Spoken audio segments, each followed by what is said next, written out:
Olá, pessoal. A gente está aqui para mais um momento, mais um encontro, né, online, aí para a gente trabalhar a história do pensamento cristão contemporâneo e ainda nessa forma online, né, por causa dessa questão do isolamento social que a gente está. De qualquer maneira, a gente vai aprofundar um pouquinho mais hoje algumas questões. A gente trabalhou todo um processo de revisão historiográfica, a gente já viu isso, né? De quase 2000 anos, foi bem interessante, mas agora a nossa proposta é a gente aprofundar um pouquinho mais para a gente entender, sobretudo, a modernidade, para a gente entender o pensamento contemporâneo, tá certo? E o título da aula hoje que eu quis dar foi a secularização da cultura moderna e as reverberações disso no pensamento cristão. Para a gente entender bem essa questão, eu gosto de relembrar que a gente está trabalhando muito em vocês e a ideia de introjetar uma questão epistemológica. O que é epistemologia, gente? Epistemologia, e eu vou lembrar aqui de Gaston Bachelard. Bachelard diz o seguinte, que a ideia epistemológica do conhecimento é a resposta que se faz a um questionamento, tá? Eu vou olhar aqui o roteirozinho que eu preparei para a gente trabalhar. Então, é isso, é essa ideia de trabalhar ah, epistemologicamente as coisas, senão a gente fica muito no senso comum, a gente fica muito na ideia do que a gente acha, do achismo. Eu vou trabalhar isso hoje com vocês, essa questão da secularização da cultura moderna, isso, e também a própria questão que está imbricada, né, está linkada essas duas questões, a questão da morte do senso comum. De onde vem isso? De onde surgiu isso? É isso que é importante a gente pensar. Eu quero, como eu disse, introjetar em vocês a ideia de desenvolver o estudo, a análise a partir do sentido epistemológico. Por isso que Bachelard, que era um filósofo francês, um pensador francês aí, pegou a metade, né, até metade do século XX, ele trabalhava essa questão da gente articular tudo à epistemologia, ou seja, a origem do conhecimento, o porquê disso. Na verdade, a epistemologia seria a resposta a determinadas perguntas, o porquê. Repara que a gente ficou questionador, né? Então, vamos por partes aqui para a gente poder trabalhar e entender a ideia. Secularização, o que é secular? O que é alguma coisa secular? É aquilo que rejeita qualquer forma de fé e de religiosidade, tá certo? Qualquer forma de fé e de religiosidade. Concorda comigo que hoje a gente vive um momento de pós-modernidade que foi pautado, que foi construído, né, a partir da modernidade, e esse momento a partir da modernidade, a modernidade que gerou todo esse processo, toda essa construção que a gente tem hoje de um mundo secular, de uma civilização ocidental laica, onde a ideia está centrada na ciência, na razão. A gente vai entender de onde vem isso e por que disso, tá bom? E aí eu trabalhei dois aspectos aí para a gente pensar direitinho acerca do que a gente vai pensar hoje. No seguinte aspecto: primeiro, esse processo da secularização da cultura ocidental e a morte do senso comum. As coisas estão imbricadas, tá? Elas estão linkadas, né? Estão ligadas. A morte do senso comum está relacionado à secularização da modernidade. A gente vai entender melhor isso. E o Christoph Dawson, que é um outro autor que a gente está trabalhando, ele fala uma coisa bem interessante. Ele fala que o pensamento moderno ele advém da cultura científica e tecnológica. Isso é muito interessante, pessoal. É importante a gente pensar sobre isso pelo seguinte: hoje a gente é muito tributário desses pensamentos, né? A gente é tributário da tecnologia. A gente tá aqui, ó, na tecnologia. Estou conversando com vocês e estou fazendo essa videoaula Se não fosse a tecnologia, isso não seria possível. A gente é uma reverberação desse processo que aconteceu lá atrás, né, pós-renascença, com a morte do senso comum, advento da modernidade, reforma protestante, ou seja, é uma série de coisas que a gente precisa colocar nesse tabuleiro e montando esse quebra-cabeça para que a gente possa entender esse mosaico, o desenho que está por trás desse mosaico, tá bom? Que é a história do pensamento cristão. Muito mais do que apenas eu chegar aqui e citar nomes, fatos para vocês. A ideia é exatamente isso, é introjetar em vocês, iluminar vocês no sentido de, de, de, de criar em vocês a curiosidade, uma curiosidade epistemológica. Tá, mas por que está isso aqui? Por que o autor fala sobre isso? De onde vem essa ideia? De onde surgiu? Isso é um pouquinho do que a gente quer trabalhar aqui hoje com vocês, tá bom? Então vamos lá. Nesse processo de desenvolvimento da gente entender de modo epistemológico as coisas, é interessante, três fatores acontecem em que momento histórico, para a gente se situar? Século XVI, século XVII, tá? A gente está trabalhando, então, ali o período da efetivação da modernidade, pós-reforma protestante ali, né? Finalzinho do 16, século XVI, início do 17, onde os conceitos da reforma, eles começaram a entrar em ebulição, e o que acontece? É algo muito interessante. O Paul Tillich, ele chama dos intelectuais leigos. O que são os intelectuais leigos? Repara comigo que antes eu tinha todos os pensadores da Idade Média, por exemplo, eram religiosos, né? Eles eram religiosos, estavam no mosteiro, estavam numa catedral, numa escola catedral. Agora não. Agora eu tenho jornalistas, agora eu tenho os filósofos, os pensadores, são gente do mundo, são pensadores que estão em bares, em cafés, entendeu? Então a coisa começa a mudar. Eu começo a deslocar o pensamento religioso de senso comum, orgânico, que eu havia dito para vocês em algumas outras aulas. Eu começo a deslocar esse processo para um pensamento mais objetivo, mais crítico, mais pautado em argumentos, não apenas em revelação e autoridade. A gente já vai aprofundar isso, tá bom? Mas olha que interessante. Quando eu penso nesse período de transição, né, Renascença, término da Renascença ali, início do século XVII, uma coisa que a gente vai perceber é que o cristianismo ele era a resposta para tudo, né? Há 2000 anos o cristianismo ele dava essa resposta, como até hoje para a gente, né? Da resposta, que é a essência do cristianismo? Fé em Deus revelada através de Jesus Cristo. Fé em Deus revelada através de Jesus Cristo. E a partir dessa ideia, eu tenho a resposta para o sentido da vida, até da morte, né? Para entender o que é o bem, o que é o mal. Então, a religião cristã, ela norteava a cultura europeia, até ali, período da Renascença. Século XV, né? 1400, século XVI. A coisa estava muito orgânica, estava muito organizada. E olha que interessante, a gente tem, a partir da modernidade, o elemento fundante da modernidade é a dúvida. E aí a gente já vai entender o porquê disso.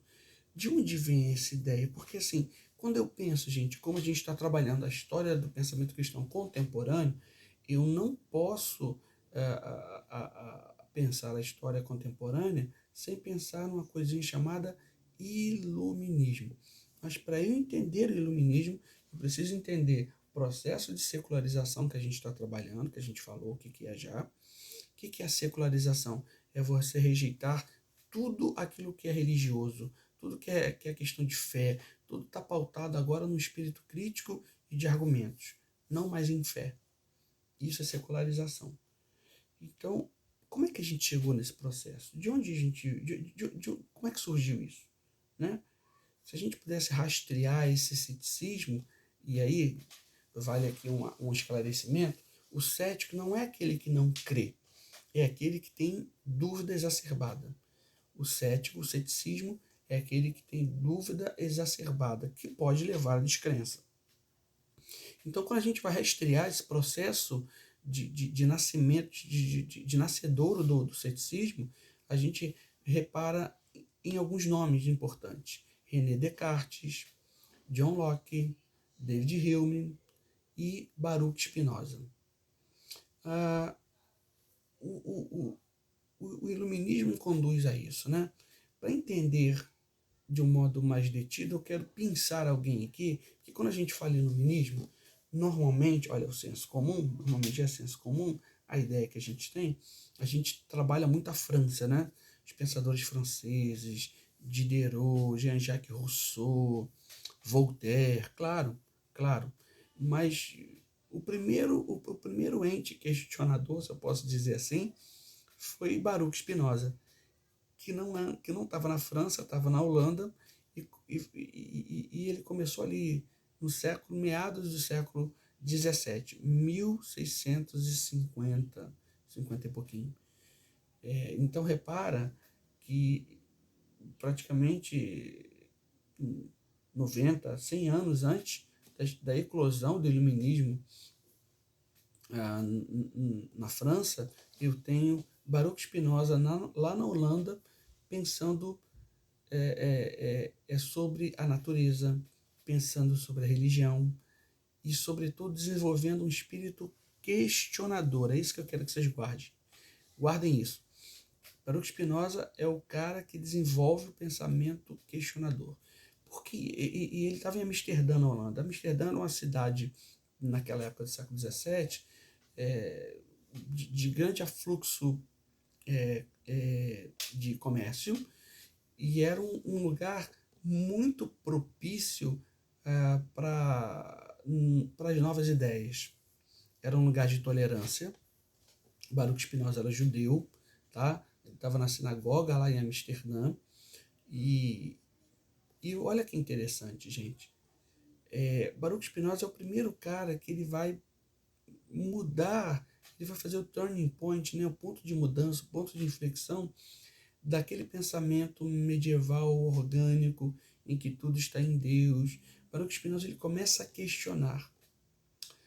O Diarmaid MacCallum, que é um historiador de Oxford, ele chega a dizer que o Spinoza mudou as regras da religião ocidental. Olha que interessante. Vou dar algumas pitadas do pensamento do Spinoza, só para a gente entender.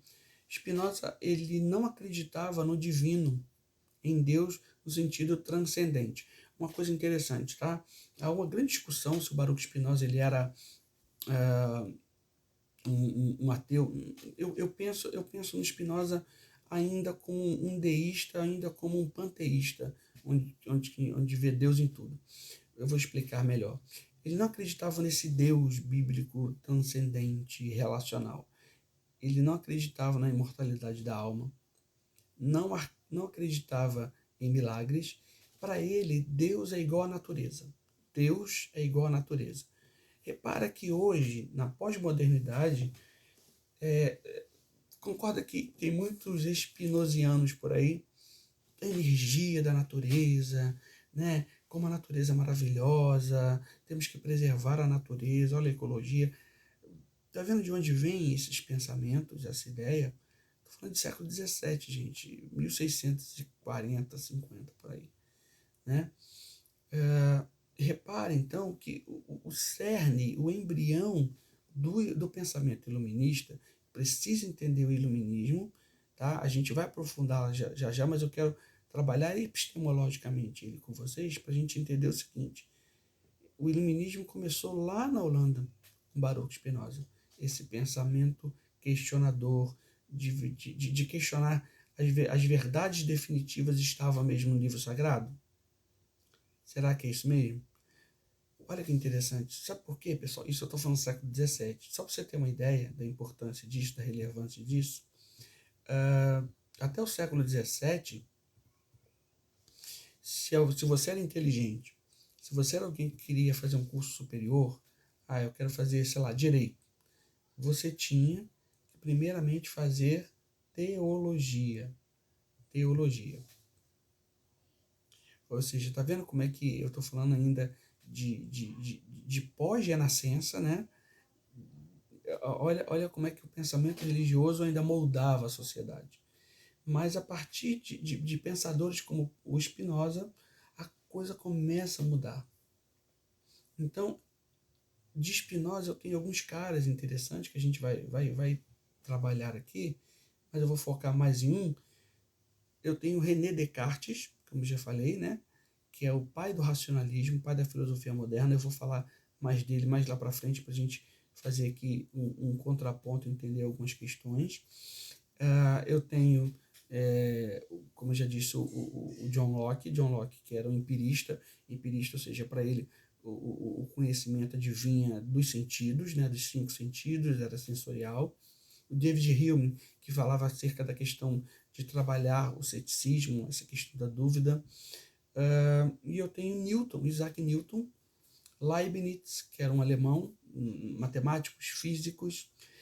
Esses caras, e aí eu quero focar um pouquinho aqui em Newton e Leibniz, mas em Newton, eles começam a rever o universo. Eles começam a entender que o universo ele é regido por leis, tá? Leis de um Deus criador, de uma entidade criadora. Só tem um detalhe, isso que eu quero que vocês comecem a perceber comigo. Tanto Spinoza como Newton, o próprio Voltaire, Leibniz, Locke, esses caras eram deístas. O que é isso, Misael? Eu tenho o Deus de Newton, por exemplo, de Isaac Newton. Isaac Newton é o carinha que descobriu, né, a questão lá da gravidade, lembram? Aí tem uma historinha que caiu uma maçã na cabeça dele, a partir dali ele teve a ideia da lei da gravidade. Isso que eu quero que vocês entendam. E esse período pós-renascença, esse período do século XVII, é um período em que vai surgir a ideia de que o mundo todo é regido por leis. Então, para eu chegar ao conhecimento, eu preciso entender as equações, as leis de funcionamento. Tá bom? Só tem um detalhe. Começa muito sutilmente, e aí eu estou falando Newton, Locke, esses caras tudo ali, século XVII, finalzinho de XVI, XVII, esses caras eles começam a entender que o universo ele é pautado por essas leis, e essas leis elas não estão necessariamente no sagrado, elas não estão necessariamente na fé, elas não estão pautadas, alicerçadas num processo de revelação. Mas eu tenho um Deus criador que criou tudo, mas que esse Deus, em algum momento da história, ele decidiu que o homem deveria se guiar por conta própria. Repara que eu começo a mudar, então, a perspectiva do Deus bíblico, de um Deus relacional, de um Deus que vem em busca do homem, que envia seu filho para morrer pelo homem. Não, a perspectiva do Deus newtoniano é um Deus que criou tudo, ele existe, então esses caras são deístas, ou seja, eles não são ateus, mas eles entendem que esse Deus ele não se relaciona, não interfere mais na história humana, ele deixa que o homem siga por conta própria. Ok? A partir daí, eu começo a entrar num terreno muito interessante, que é o terreno da morte do senso comum. Repara que a partir da Renascença, eu tenho o desenvolvimento do espírito crítico e o retorno à cultura greco-romana, sobretudo o humanismo. Só para lembrar vocês, o humanismo não era uma filosofia inicialmente, tá?